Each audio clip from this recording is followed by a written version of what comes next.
Hi, everybody. What's going on? I'm DJ Sixsmith. You're watching Sit Down. Absolute pleasure to be joined today by the former United States Ambassador to the UN, former National Security Advisor, Dr. Susan Rice, her brand new book, Tough Love, My Story of Things Worth Fighting For. It's a New York Times bestseller. It's out in paperback now. Dr. Rice, how are you? I'm great. How are you doing, DJ? I'm doing really well. And I got to tell you that I loved reading your book. You have a great story to tell. And it's definitely relevant to everything going on right now with COVID-19, with the 2020 election coming up. What has this year been like for you? Because you've lived through some crazy stuff, going all the way back to the days of the Dukakis campaign. But how does 2020 compare when you think about it? Well, like for everybody else, I mean, it's been crazy. It started off normal, and I was still on book tour, coming off the hardback edition of the book. I was traveling all over the country. I'd been doing that through the fall and into early March, and really enjoying getting around and meeting people around the country. And then everything came to a screeching halt. And I've been basically based at home in Washington, D.C. I had one kid at college. He had to come home and finish his last term from home. I've got a junior going into her senior year in high school, so she's at home. All of a sudden, we're all back together, which was actually really nice. But professionally, trying to figure out, how to find one's footing, how to sustain, income and all of that stuff, just like everybody else. It's been interesting times. But for me personally, also, DJ, because I've worked on national security issues, I've worked on global health issues and pandemics in particular, it's been very frustrating to see how badly this has been handled and how many more lives have been lost than needed to be the case, how many more infections, the damage to our economy. So it's especially disheartening, as it is for everybody. I mean, you know better than anybody else being in that room. And also, you mentioned in your book, Michael Flynn is your successor. There were many plans laid out about viruses taking over countries around the world. And it seems like that information was not taken too seriously. So what's been the toughest thing to swallow in terms of just the response by the Trump administration to COVID-19? I think it boils down, DJ, to the fact that at every turn, rather than doing what is right for the American people and for public health, the president has chosen to do what's politically expedient. And, starting at the very beginning, downplaying the severity of the virus, saying it was just like the seasonal flu, praising Chinese leader Xi Jinping for his handling of the coronavirus, and then going into the failure of testing, which remains to this day a serious problem, and then a belated decision to close down, order states to close down their economies, but then reopening prematurely so that we didn't actually bend the curve sufficiently in many states, and now cheerleading the reopening of schools, even in areas where it's not safe to do so. So every step of the way, the president has failed. He wanted, as has been admitted by those around him, to let so-called blue states fail in their handling of the coronavirus and not give them the federal support that they needed and that we all needed. And now, as the virus has hit all different parts of the country, red and blue, so to speak, again, there's still no credible, unified national response. It's sort of every man for himself, as if and somehow in that way, the president doesn't bear the responsibility that any leader should in a time of crisis. It's crazy how much has happened just in the past 6 months. And Dr. Rice, you have such great insight having done this before, but I think the other part of it too is that you get to speak for yourself. You're not speaking for the US government. That was something that really came across with the book. So why don't we talk about that? Because you have this fascinating life story, but what did it mean for you to actually tell your own story as opposed to talking for the US government? Well, I appreciate that question because that really was the motivation to write the book. I have had the blessing of some extraordinary parents and grandparents and what I learned from them, but also the opportunity at an early age to serve in 2 different administrations, 8 years under President Clinton and 8 years under President Obama. And I wanted to share what I had learned from that might be, I hope, beneficial to other people. But I also felt that all those years, nearly 20 years in government, speaking on behalf of an administration, of our country, of a president, and never ever actually being able to speak in my own voice was a challenge, particularly after Benghazi, when I became well known nationally for my appearances on the Sunday shows, where one of the key pieces of information that I was given as our best current understanding by the intelligence community turned out to be wrong. And then on one hand, I was characterized as a villain by, commentators on the right who still like to demonize me, and as some kind of victim or heroine on the left. And neither of those portrayals bore any resemblance to who I am and where I come from and what motivates me. So I really wanted to tell my own story in my own words for the first time. And I'm grateful that I had that opportunity.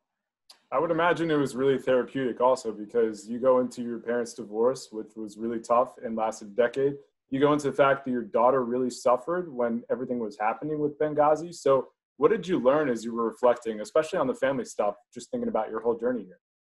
Therapeutic is absolutely the right word, because I have been on a path professionally really since I left high school, going to college, going to graduate school, starting my first job in the private sector, and then years and years in government, of really being on a fast-paced treadmill and never really having much in the way of opportunity to reflect. So this was the first time as a mature adult that I had the time and the space to think back, what did shape me? What did I learn from my extraordinary parents who sadly have now passed? What happened in my childhood when I went through, my parents had a very ugly, violent divorce that was hard on me and my brother. Obviously, many kids go through much worse than that. But for me, that was a formative experience that gave me some unexpected time and experience with, how do you mediate? How do you try to broker conflict resolution? As the oldest child in a household when I was 7, 8, 9, 10, trying to keep my parents from doing something that would be even worse. And how did all of those things shape me when I became an adult ready to try to make a decision about, marrying the man I love, and being fearful of commitment and fearful of failing at marriage, having seen my parents do that. And how did it affect me as a mother?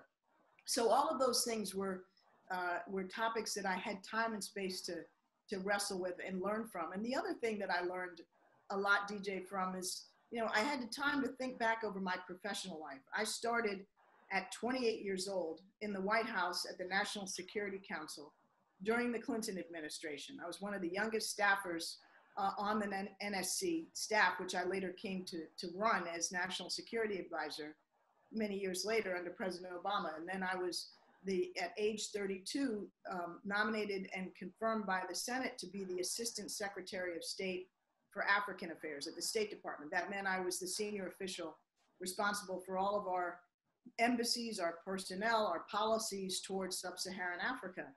And I was really young in that role relative to the senior career ambassadors who served with me and under me. They were 20, 30 years my senior. They were mostly male, mostly white career diplomats. And here I was, young African-American woman, also a brand new mother of a breastfeeding son. And so that whole period of time, about 3.5 years in President Clinton's second term, as I reflected back on my professional development, was a huge period of growth where I made a lot of mistakes, but learned from those mistakes, I hope.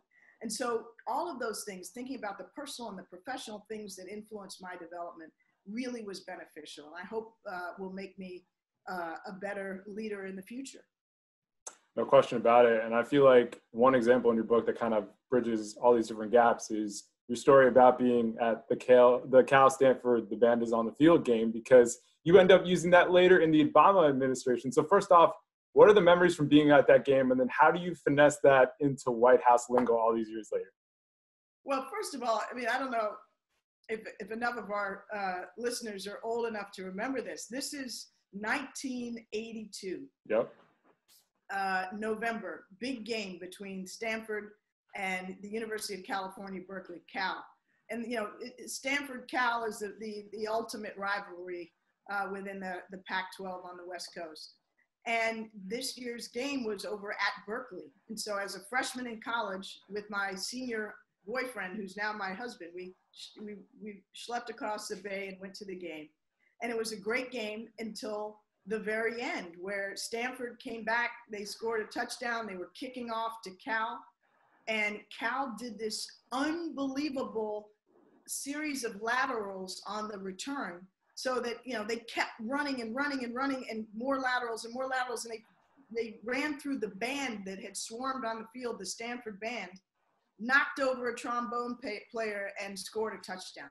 Unreal. And nobody could believe, at least on the Stanford side, that could possibly have happened. And it was 4 seconds left in the game, and they won. And it was just crushing. And to this day, I'm still traumatized by that.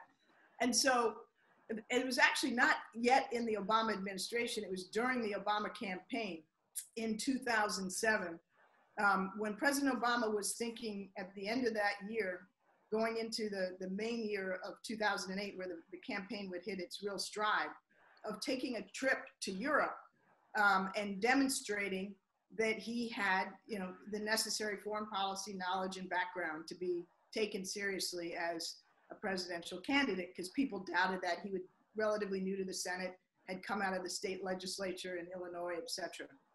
So I thought that the trip was a great idea, but I thought it was really premature for him to go in late 2007, when he hadn't even, started the primaries yet, hadn't gotten the nomination, wouldn't be taken seriously, in my judgment, by any of the European leaders at that stage.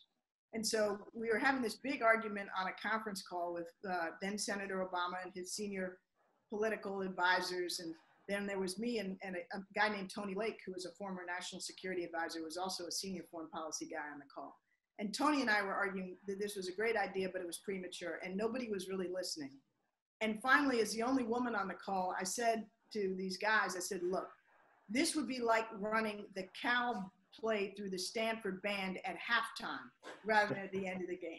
And all of a sudden, everybody, sort of like a penny drop. So that was an analogy they could understand. And I think that helped sway the discussion in the direction of waiting, which Senator Obama decided to do, and take that same trip after he was the nominee in the summer of 2008.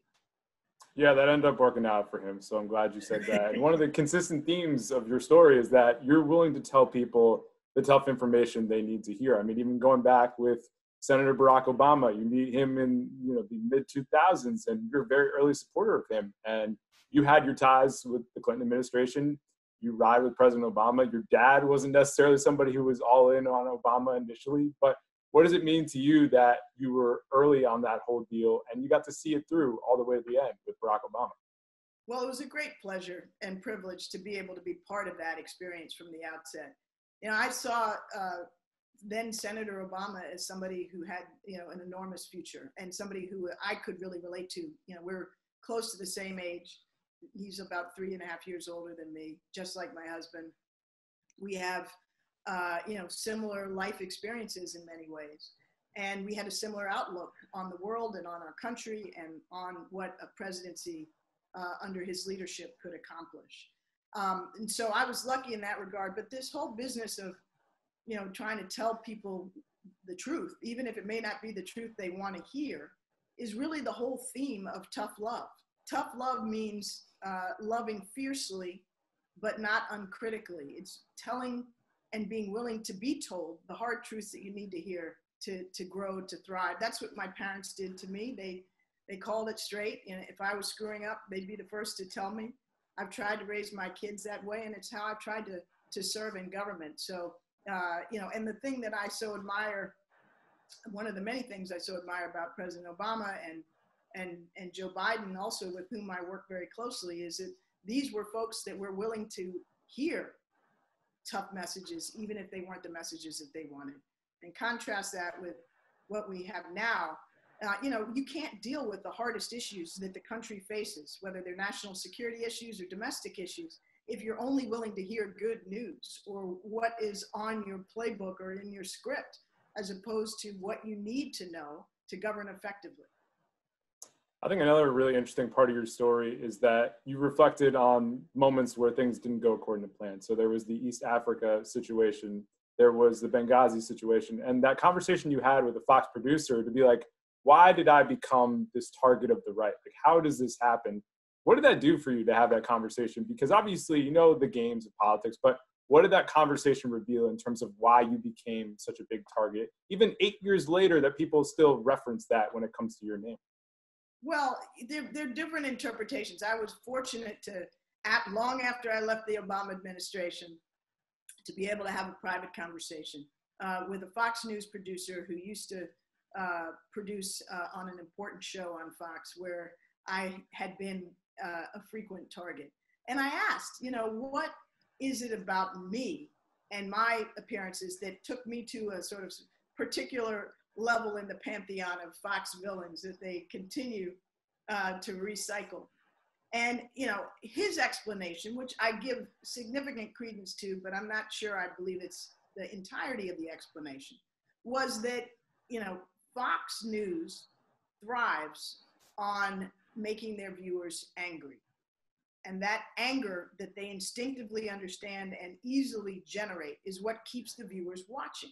And in order to generate anger, he said, you need a villain. And villains can't be the same old people all the time. Villains can't be institutions like departments of government. Villains can't only be a president like Obama or Clinton. You need variety in your villains. And I made myself available to Fox as a villain, he explained, by giving them 5 different segments of video on a subject that fired up their viewers. So in his judgment, not only did I give them a lot of footage to replay, but because I was talking about a terrorist attack, but talking about it in terms that didn't coincide with how Fox News wants to talk about it, talking about radical Islamic extremism and radical Islamic terrorists.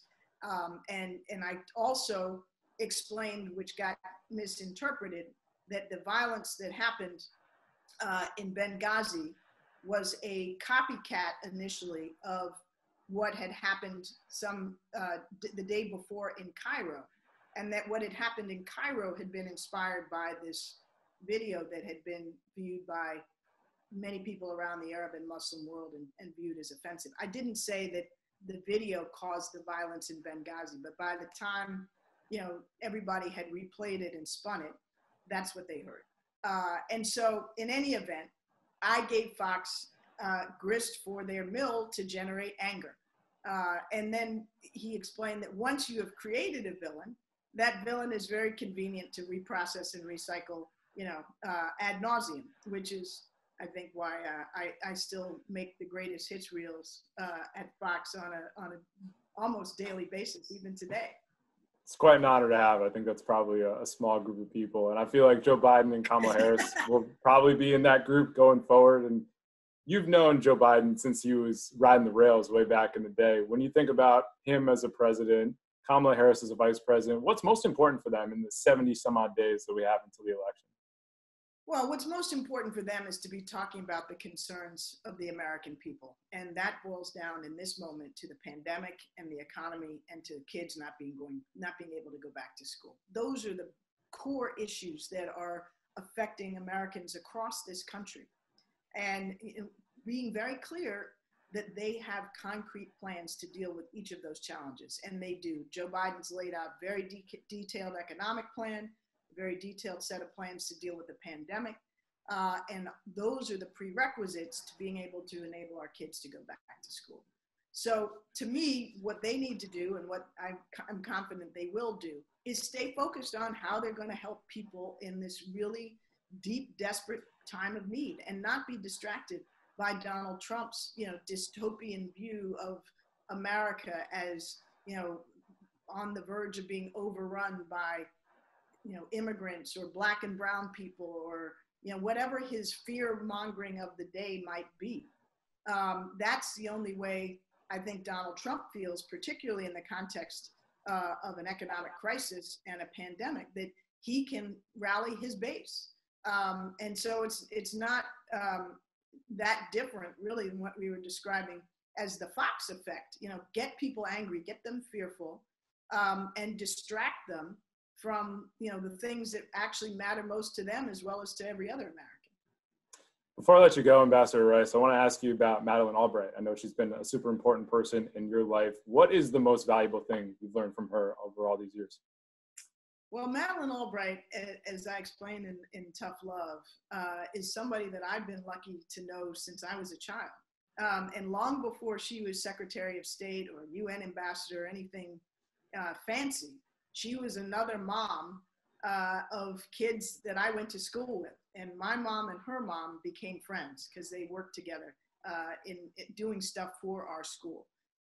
So I've now, as I mentioned, lost both my parents in recent years.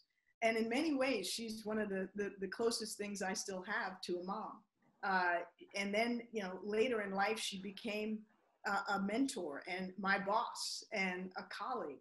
And she's always, you know, emphasized the importance of being true to oneself and to one's own beliefs and to supporting, you know, those that come behind you, particularly other women. You know, she has a saying that has been sometimes misunderstood, but I think it's really important, which is, her saying is that there's a special place in hell for women who don't help other women. In other words, when you get to the top, it's not good enough whether you're, you know, a female or African American or, you know, any other type of person who has, you know, in a relative sense, blazed a trail, and not be willing to help those that come behind you. And so that's, I think, one of her most powerful teachings. And she's done that, you know, very, very personally and kindly for me throughout the years.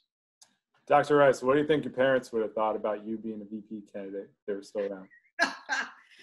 Well, I think they'd be proud.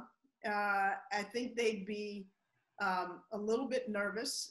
You know, how is this going to play out? They'd want me to have thought it through very carefully in terms of, you know, how it worked for me and for my family. But I think overall they'd be saying, you know, that they're proud that I was seriously considered. They're proud. They love Joe Biden, by the way. So I think they'd be especially excited that it was he who was doing the considering. And now they'd be telling me to do what I'm trying very hard to do, which is my utmost to ensure that Joe Biden and Kamala Harris are elected in November. And if Joe Biden would like me to play some other kind of role, they would want me, I think, to be open to that. Well, I really hope that happens, because I think you would be great in that administration. I think they'd be proud of this book. We get everything from you running the point at Oxford to a first meeting with Donald Trump. So you give us everything in this book. I really appreciate you taking the time. Thanks so much. Thank you so much, DJ. Appreciate it.